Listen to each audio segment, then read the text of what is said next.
We've got Jordan's Taylor guitar, and there is sort of one high spot. The fret is not lifting. I think it's just the fingerboard's heaved a little bit in this one spot. Now I noticed there was a shim underneath the bridge, so I think what was happening is, they tightened the truss rod, got the neck fairly straight, and he uses a medium string and has a very strong right hand attack.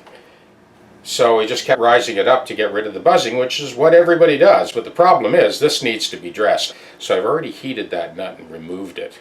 We will be putting a cantilevered compensated bridge saddle in there as well. The rest of the neck seems to be pretty good. So this was the culprit. This is a really good troubleshooting lesson because you needed sort of X amount of tension on that truss rod to resist the pull of the 13 to 56 strings. But what was happening when you tightened the truss rod is the fingerboard was kind of humping up here on the treble side. We have ascertained that that is the problem. So now I'll put my fret guard on and we're going to do a fret dress end to end. Now these are the 7x7 blanks that I send out in your fretting kits. We're just going to cut that for this Taylor guitar and tape it into place. So I did end up backing that truss rod off because, we had the pull of the 13 to 56 gauge strings on there, and then got the neck as straight as possible, but we still have that high spot.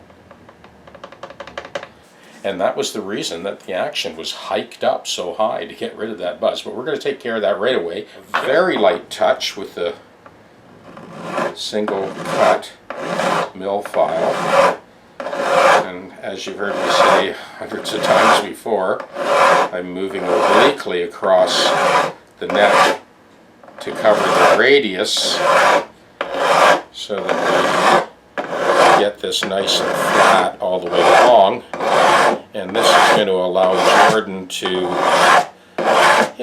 drop the action down to sort of a presentable height. I mean, it's medium strings, and he's a very strong player, but still, it's not necessary to have to fight that out. That's it. Done deal. Plenty left on those crowns that we can re-crown and bring them back to center. And we'll get rid of all of the traces of fret wear at the same time.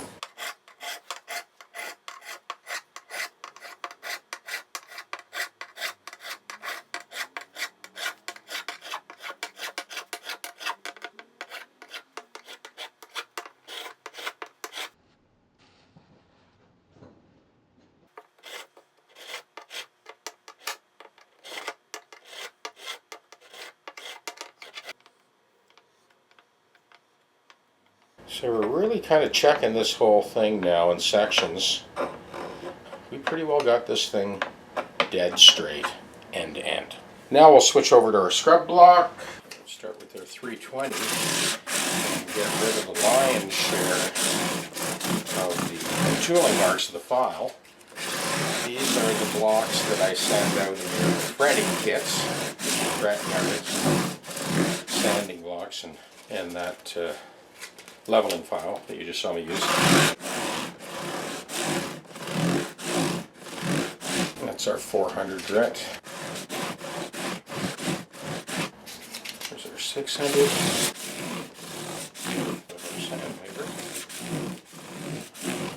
And the second round is 600.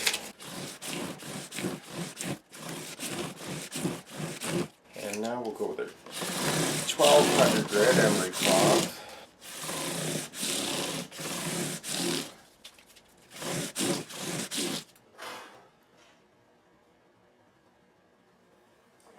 Load up that wheel with some Jeweler's Rouge.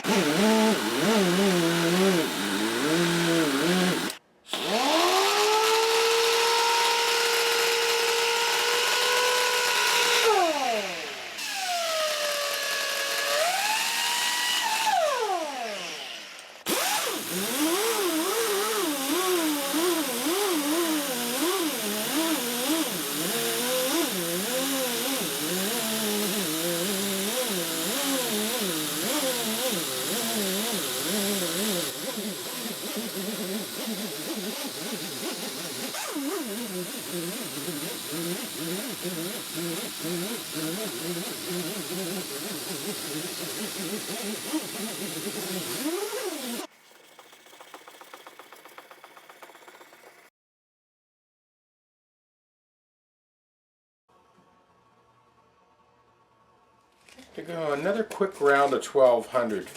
Some very faint scratches up here I want to get rid of.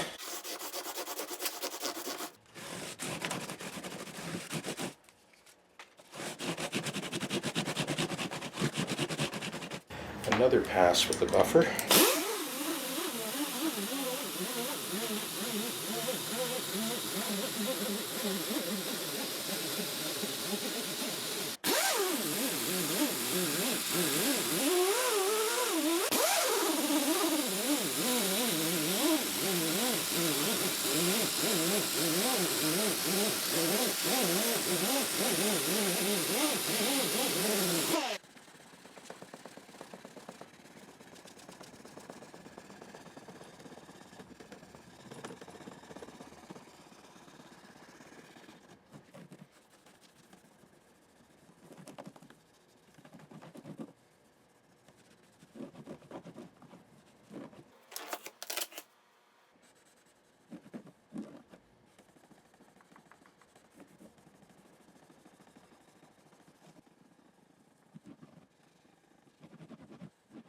I was hoping we'd get away without having to do the neck reset, but this side of the fingerboard, the bass side only, treble side is fine. It's kind of humping up, so when we drop the action down, we're going to have rattling at that top end. So there were a couple of things that needed to be addressed, and obviously this neck has been off before because the paper Taylor label is missing. So one good thing is I didn't have to contend with that. Let's get that second one. Okay, that was the top one, so now we'll get the lower one. You don't want to put much torque on that ratchet. They're very easy to strip. Once you kind of crack it loose, you can take it out the rest of the way by hand. There's our bottom bolt. Just get that top one now. I don't know where the washer went for the other one. We'll have to. Oh, it's still stuck in there. Pry that off. Still stuck in the recessed hole there. There we go. That's got it. Okay, next we'll get that bolt on the underside of the fingerboard. Just one hex head bolt. Loosen that off.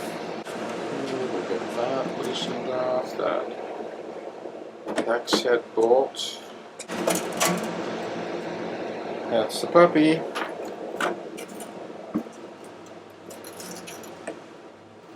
So normally with most other guitars I would just dress the frets on that bass side, file them down, level, recrown and polish, but with the Taylor I can take that shim down on the underside just in this location here to pull that high spot down so that we shouldn't even have to dress the frets. And the other thing is, while I've got this off, I may as well adjust this shim as well. I'm going to skim that down a little bit on the radius disc sander. You'll see how quick we do this. One of many jobs that I do regularly. So of course this sander is controlled with a foot switch, and it allows me to kind of hang on to that sucker while I sand it, because you need all hands on deck to make sure that thing doesn't go flying when you sand it. I'm just going to turn that dust collector on. There we go.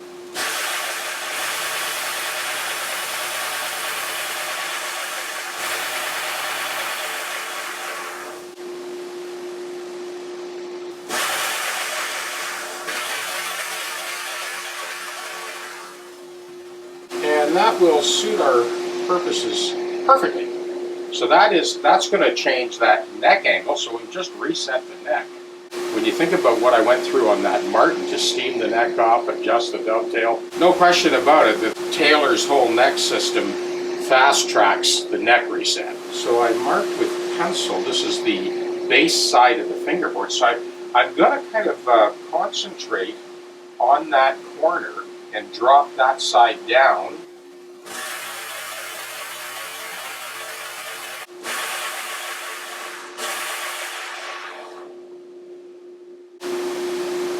And I think that's going to do it.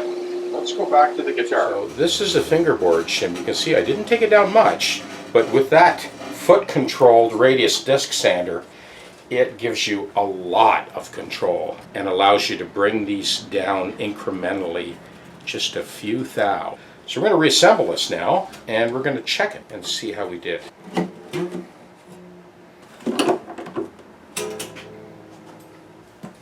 Just get this up on its edge.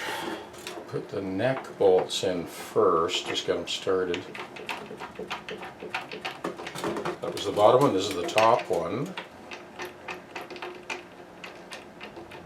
Yeah, after doing this job a few hundred times, I've learned to just very lightly tighten the neck bolts by hand, and then I back them off a little bit. It's the top one.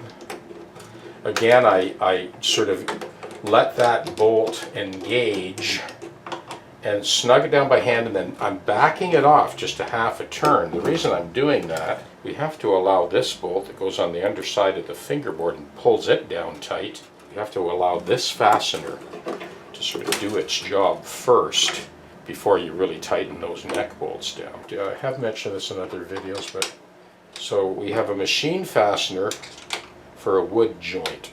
But be very careful how much torque you put on there, because it is easily stripped, and that's not a place you want to be. That's it. It's as tight as it's going to be. The neck bolts, I'm now ready to tighten those down. Snug them down by hand first, and the bottom one. Once you've engaged that bolt, and I've tightened it by hand already, and so now I'm just tightening by hand. Now with the ratchet, I very gingerly snug it down just a little bit tighter. There, once we get it engaged, I kind of stabilize it with the tongs here, and then I can ratchet it. Okay, let's tune this up again to its E-flat tuning and see where we stand.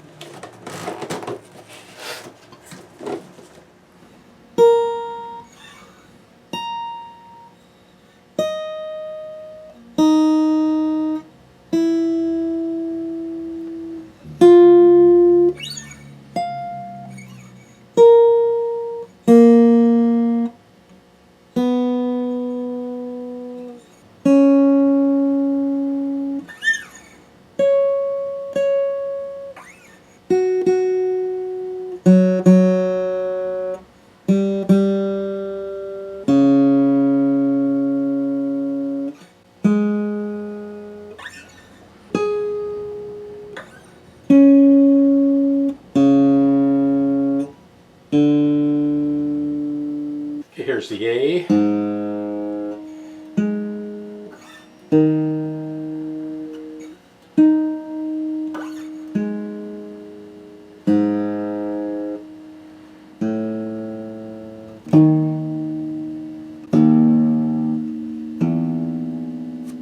So these are all the previous pitches we had for the 7th fret fretted note and corresponding octave. Both the E string and the A string, well, E flat and A, they were both 8cents sharp.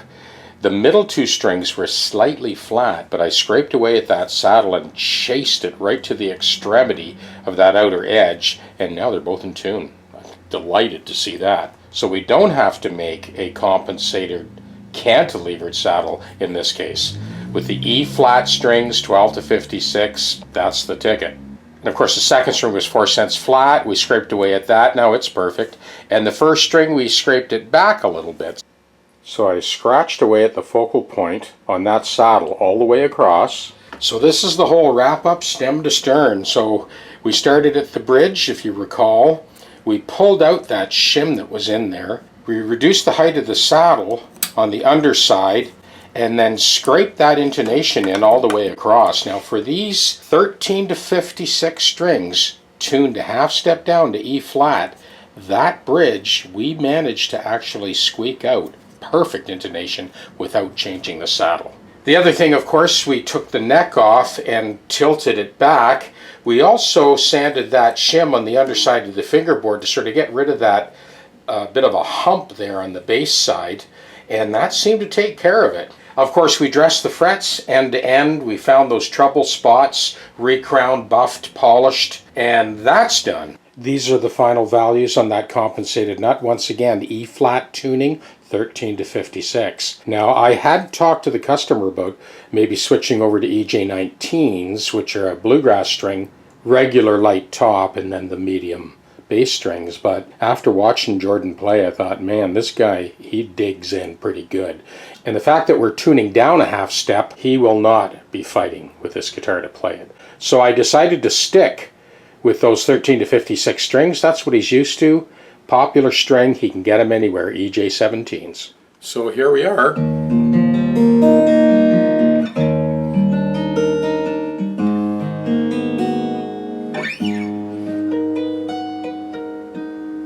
The first layer.